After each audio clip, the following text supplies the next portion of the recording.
jueza que autorizó la libertad condicional de Hugo Bustamante. Perfecto. Es la jueza Silvana Donoso. Ella actualmente es parte de la Corte de Apelaciones de Valparaíso. Y bueno, autorizó efectivamente la libertad condicional pese al informe de Gendarmería que era adverso a la decisión que ella tomó. Probablemente se va a pedir algún tipo de antecedente o información que pueda levantar de alguna manera el Poder Judicial en el caso de Hugo Bustamante.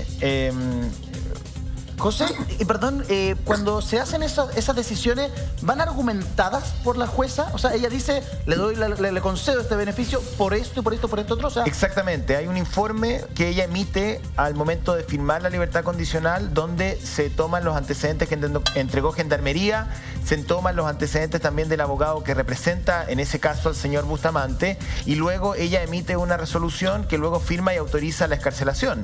Yo estaba revisando porque es una jueza que además forma parte de la mesa de género del Poder Judicial en la región de Valparaíso. Tiene una amplia trayectoria en el Poder Judicial, partió en un juzgado de familia y luego llegó a formar parte de la Corte de Apelaciones de la ciudad de Valparaíso, y en el ejercicio de su profesión, cuando era ministra, por supuesto, tuvo que revisar este caso de doble homicidio en lo que respecta a Hugo Bustamante.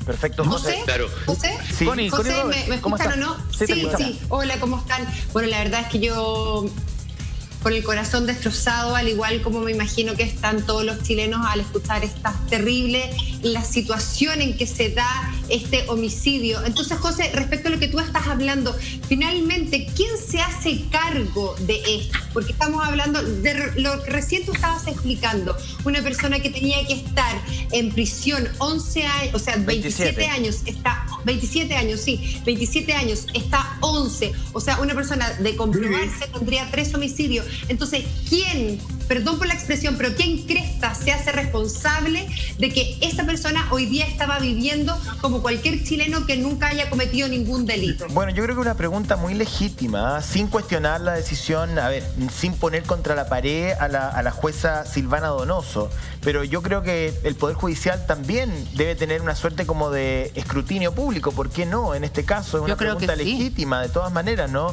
Es que, de revisar ese informe. Julia, te escucho. Es que finalmente, si se comprueba de que este hombre tuvo algo que ver en el macabro hecho, me parece que más de alguna explicación van a tener que dar quienes conformaron esa comisión de darle la libertad a un doble homicida. Exactamente. O sea, perdón, por declaraciones me parece de la fiscal. Pero espérame, Germán, me parece lo mínimo, porque si ese hombre tuvo algo que ver en el asesinato de Ámbar, si él hubiera cumplido la pena completa, Ámbar seguiría viva. Exacto. Por eso, entonces, la fiscal dijo algo respecto de alguna responsabilidad. Sí, dijo que confesa la madre de Ámbar, pero que el autor material del crimen es su pareja. Por lo tanto, se repite la historia del 2005, cuando este hombre, y fue condenado a 27 años, le dio la muerte a su entonces pareja y su hijo de 9. Eso es lo que ha señalado la fiscal, breves declaraciones, y rápidamente se fue hasta el sitio del suceso. O sea, el autor material, el terreno donde vive la madre. El autor material nuevamente sería Hugo y la madre sería la cómplice. Una cómplice o encubridora, al menos. Claro, o sea, y algo más, definitivamente. Claro, investiguenlos bien. Pero aquí tienen que ver. El año 2005, Hugo Bustamante cometió un terrible y dramático asesinato doble. Mató a una mujer y a su hijo. Los metió a un tambor. Eso le costó 27 años de condena, sin embargo solo cumplió 11. Quien tomó la historia en aquel entonces fue el periodista, director, productor, generador de contenido constante, Carlos Pinto. Él lo entrevistó cara a cara en la cárcel y hoy está en contacto con la Chile. Carlos, gusto saludarte a la distancia en una tarde terrible, muy dolorosa para todos los chilenos, en particular para el entorno de Peña Blanca y Villa Alemana, porque nuevamente Hugo Bustamante estaría detrás de un horroroso crimen. Buenas tardes. Activa tu audio, por favor, Carlos. Hola, Carlos. Hola. Ahí sí. Sí, ahí te escuchamos. Ahí sí.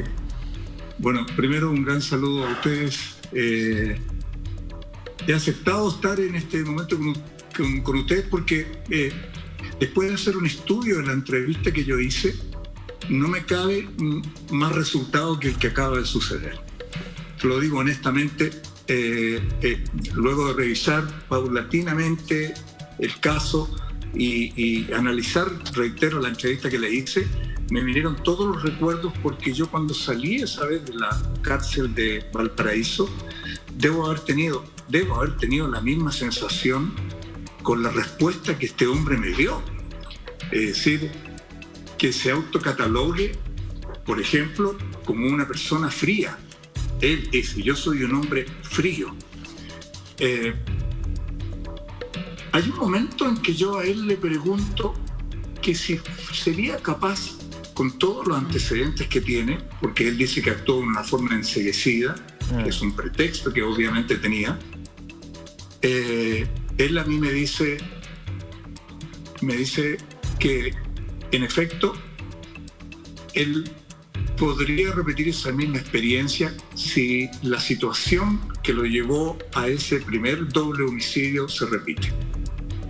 Es decir, me está diciendo que está actuando como si fuera un pedófilo, que no hay solución. ¿Te das cuenta? Claro. Sin control de impulso.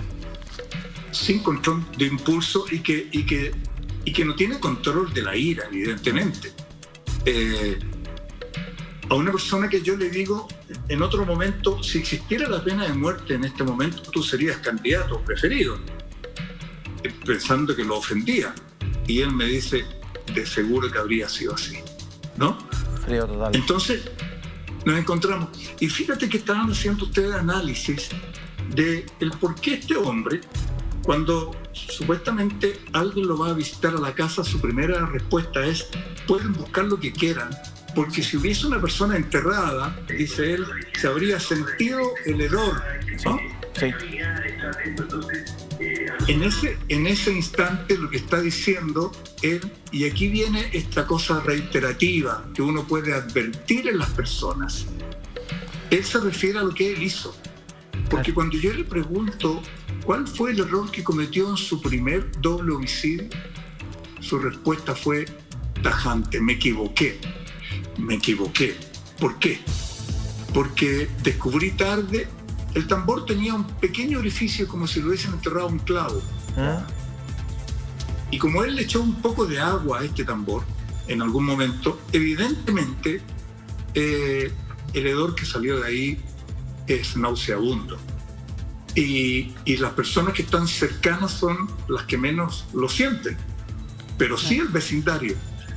Y él decide entonces en ese momento hacer lo mismo que hizo ahora, enterrarla. Aprendió de sí mismo. Esta vez no voy a dejar que el cuerpo, la víctima, esté escondida detrás del armario, debajo de la cama, y se deshace inmediatamente de ella. O sea, es calcado lo que él hizo. Y esto es espantoso porque alguien debió haberlo advertido. Carlos, es que en ese punto, perdón, sí, no es un detalle de que detrás de la decisión de dejarlo en libertad haya hoy día, perdón, lo voy a decir, una ministra de la Corte de Apelaciones de Valparaíso. O sea, de verdad, no estamos hablando de un funcionario menor del Poder Judicial. Claro. Ella llegó a ser ministra de la Corte de Valparaíso mucho después del crimen. Entiendo que juró el 28 de septiembre del año 2015. Es una mujer que forma parte además de la mesa de género al interior del Poder Judicial. Hay un par de artículos donde ella habla un poco de la figura de la mujer en la sociedad y dentro del Poder Judicial. Entonces, a mí me pasa como ciudadano, antes que como periodista, que no entiendo cómo Carlos Pinto, con todo su talento, por cierto, pero no es abogado, no es juez, advierte una cosa como esta y una ministra de la Corte de Apelaciones de la ciudad de Valparaíso no lo advierte. Perdón, mi sentido común no lo puede entender. Con el informe de Gendarmería en la mano, que le decía que era un tipo peligroso. Sí, mira, creo que hay que ser más preciso en todo eso. Esto es, para poner un ejemplo, siempre en las docenas de duraznos viene uno machucado. Claro. Y la intención del comprador es pensar que todos son de primera categoría. Entonces estos análisis que se hacen, digo, tiene que ver con la gran cantidad de personas que salieron con él en esa ocasión en libertad, ¿no? Y entonces hay miramientos. Seguramente él tiene una buena conducta, es decir, aprueba los primeros obstáculos. Pero cuando uno se zambulle en su psicología, perdón, yo no soy psicólogo ni menos psiquiatra, vale decir, mi apreciación básica me llevó a pensar en esa oportunidad, este tipo de haber tenido una condena perpetua. Claro. En aquel momento. Ni siquiera tuvo la cadena perpetua. O sea, ni siquiera tuvo la perpetua, ¿no? Carlos, sino que se le rebajó y no cumplió ni siquiera la mitad de la pena. Y eso es lo que uno dice, no. ¿Por qué alguien que comete un macabro crimen como ese, en donde mata a una mujer y el hijo de termina pagando 11 años? O sea, de verdad es absurdo. No debería haber recibido un beneficio por el crimen, por la categoría del crimen que este tipo cometió en el 2005. ¿Cuánto tiempo después tú entrevistaste a Hugo Bustamante? Un año después. Perdón, ¿te escuché esto último que me estaban hablando? Dale. ¿Cuánto tiempo después del crimen tú tuviste la conversación con Hugo Bustamante? Yo creo que la tuvimos dentro del año. ¿El mismo año? Sí, nosotros... Ese episodio en el 2006. ¿Y él nunca se muestra arrepentido? ¿No te explica qué lo llevó a cometer un hecho tan macabro?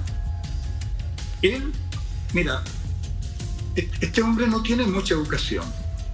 Es una persona que habría recorrido pasajeramente, me atrevo a pensar, algunos países de Latinoamérica. O sea, tiene un roce que le permite, porque me impresionó siempre su manera de hablar. Él habla de corrido, tiene el sentido de lo que está diciendo y claramente obedece a un sociópata o probablemente a un psicópata, ¿no? Claro. Porque gana muy bien las palabras. Él no comete errores e incluso filosofa un poco, hace filosofía de su texto, de su decir. Entonces impresiona. Sí. Y eso es manipulador. Es manipulador. Fíjate, Carlos, fíjate que esto que tú nos relatas también está reflejado en la entrevista de Rodrigo Fluxá en la revista El Sábado. Él dice, le preguntan también, ¿volverías a hacer algo así? Mira, la verdad es que no sé, pero no soy dueño del futuro ni del destino. Quizás, o sea, como que él arma un relato filosófico, si tú quieres, respecto de su actuar, pero es muy, muy, muy frío y calculador. Fíjate, Carlos, que me llega un antecedente que quiero compartir contigo para que tú, que tienes más experiencia, lo analices. Me dicen que él habría cometido estos hechos y se lo habría relatado a la madre de Ámbar. Y que la madre de Ámbar le confiesa ahora, hoy día, hace pocas horas, a la PDI todo lo que ella sabe que supuestamente le contó él a ella, y ahí la PDI va a la casa y encuentra a Ámbar. ¿Te hace sentido respecto de lo ocurrido en el 2005? Que él comete una acción, después se la relata a alguien, es capaz de relatar un hecho macabro que él cometió. Cuéntame un poco de eso, ¿qué te parece?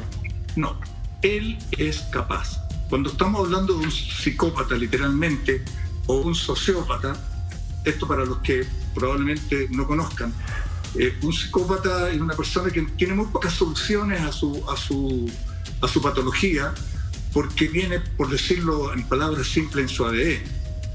Un sociópata es como lo mismo, solo que tiene que ver con el aprendizaje. El comportamiento del sociópata es por aprendizaje en su entorno, ¿no? Y tiene mucha conciencia el sociópata de lo que hace, ¿ah? Pero son idénticos en el manejo de sus vidas. Entonces, ellos, claro, ahí está. Pero me acuerdo patente cuando me senté a él y tomé la distancia necesaria, ¿ya? Porque uno tiende a caer en su apreciación y como te digo, va conformando las frases. Él se castiga a sí mismo. Cuando yo voy a preguntarle algo, él antes, por algún sentido especial, se respondía a sí mismo. Yo le iba a preguntar si, yo acusándolo, pero tú eres muy frío. Y él me había dicho, segundos antes, me dice, lo que pasa es que yo tengo una frialdad increíble. Exacto. Yo tengo una frialdad increíble. Y cuando tú empiezas a entender que él se autocastiga, y de hecho dice en algún momento, yo a veces no puedo dormir aquí en la cárcel. Quisiera tomar una pastilla para olvidarme de ese terrible pasado. Pero aclara a la vez que él recuerda la discusión que tuvo con su exmujer, con Verónica, a la que mata, con su pareja. Pero no recuerda todo lo que aconteció y que produjo el crimen. O sea, como que se nubla. ¿Por qué? Porque me ha dado... No, claro, él dice, yo me enseguecí, que puede ser, puede ser, la ira enceguece, pero no para que tú olvides exactamente el delito. Él lo borra porque con todo lo que me ha explicado me está dando razones para decir que Carlos, en ese instante no era yo. Claro. Entiendo, en el momento del crimen lo más probable es que no. Pero lo que vimos en el caso del tambor y también en este caso es que hay una planificación posterior. Hay una estrategia. De hecho, nosotros conversábamos... En el caso del tambor hubo estrategia. También. Hubo planificación. Nosotros hablamos con la tía de Ámbar, que nos cuenta hace 1 o 2 días atrás que va a la casa, Hugo le abre la puerta, le permite entrar, le dice revisen. Eso requiere de una frialdad que la verdad escapa a los niveles de... O sea, no es un impulso. Entonces uno, de verdad uno... Y cuando tú decías él habla de corrido, bueno, cuando uno, y tú probablemente lo sabes, ¿no? Cuando uno revisa las historias policiales de asesinos seriales en el mundo, la mayoría de ellos habla de corrido y muy de corrido. La verdad es que a veces uno cae en el prejuicio de creer que quien está detrás de un crimen de estas características es alguien que le falta educación, ¿no es cierto, Roce? Y es todo lo contrario, digamos. Hay una habilidad intelectual muchas veces detrás de este tipo de crímenes que es realmente abismante. Además, José, perdón, mira, me gustaría preguntarle algo a Carlos. Estas personas, como decía Pedro Calleguillos, el periodista de Alerta Noticias, gozan con el miedo o con el dolor del resto. El tipo sabía que el barrio le tenía miedo, que el barrio le hacía el quite, que caminaban por otro lado. Y a él le gustaba eso. Él le pudo haber contado esto a la mamá de Ámbar o a alguien más para provocarle dolor y para gozar con eso. Pero sin duda, porque todo lo que estamos diciendo ahora, vuelvo a repetir, yo no soy psicólogo, pero lo que uno sabe por naturaleza calza exactamente a la patología de un psicólogo. Todo lo que estás diciendo son absolutamente atrevidos, son muy atrevidos, son psicópatas que enfrentan, que navegan muy bien con estos temporales, les gusta el reto. Mira, yo le pregunto a él, ¿tú eres normal? Y él me dice, estudiando el tempo, ¿no? Me dice, es cuestionable esa respuesta, me dice. Porque yo tengo, mire, me dijo, yo tengo sangre fría. Pero a la vez me agrega una palabra que me hace acogerlo. Dice, usted no sabe todo lo que yo lamento haber arruinado mi vida. Dice, ahora estoy aquí en la cárcel, como usted me ve, convertido en un monstruo. Pero Carlos, él en todo momento, por lo que tú nos relatas, dice... Me arrepiento de arruinar mi vida, me arrepiento de mí. Pero de él en ningún momento se arrepiente del hecho que protagonizó. Claro. No, mira, yo le pregunto, Julia, la pregunta que yo hago siempre, o sea, puedo hacer 20 preguntas distintas, pero para cerrar siempre esta pregunta. ¿Estás arrepentido? Claro. Y él demora y me dice, sí, pero don Carlos, no por estar preso. Y aquí filosofa un poco.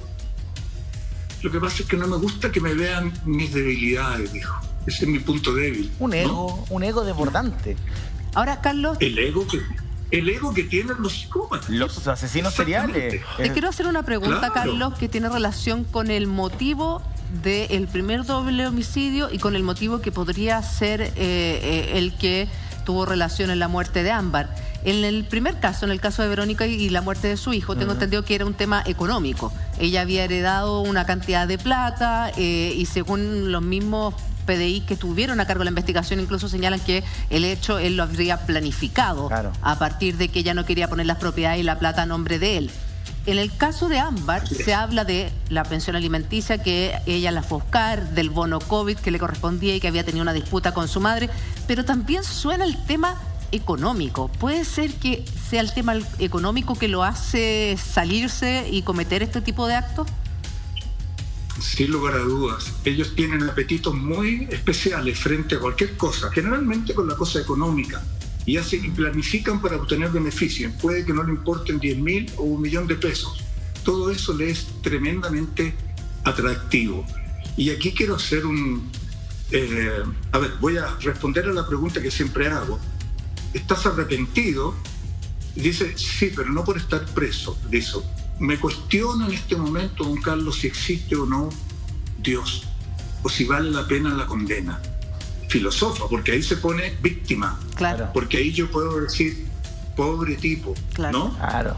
Y uno tiende a pensar en este pobre tipo. En realidad, yo también, si veo que mi mujer, qué sé yo, me es infiel con una persona, la veo en la calle, a lo mejor algo me va a pasar. Y no estuve en mis cabales, dice la gente, ¿no? Y has llorado, y mira lo que me dice él. Aclara, pero inteligentemente. Ahora le doy más valor. ¿Has llorado? Entonces me dice él, he llorado solo, me dice, solo. Y yo analizo, sin ser psicólogo, digo, no hay testigos. Pero cuando me dice que ha llorado, yo debiera cogerlo. Oye, este tipo está sufriendo, ¿no? Carlos, una pregunta. ¿Por qué tú le preguntas si lo volvería a hacer? ¿Por qué incluyes esa pregunta dentro del cuestionario? Porque los elementos que yo tengo, al igual que cuando yo entrevisto a un pedófilo, ya no le hago esa pregunta. Yo se la cargo y le digo, si tú sales, vas a hacer lo mismo que vas a repetir tu accionar porque tú eres enfermo. Claro. Y el pedófilo me dice, sí, don Carlos, que es esta otra entrevista. A él le tengo que preguntar, porque cabe la duda. Dice, ¿y tú? Porque yo ya estoy sintiendo que él tiene comportamientos mecánicos en su mente, ¿no? Claro. Va a actuar del mismo modo frente al mismo problema.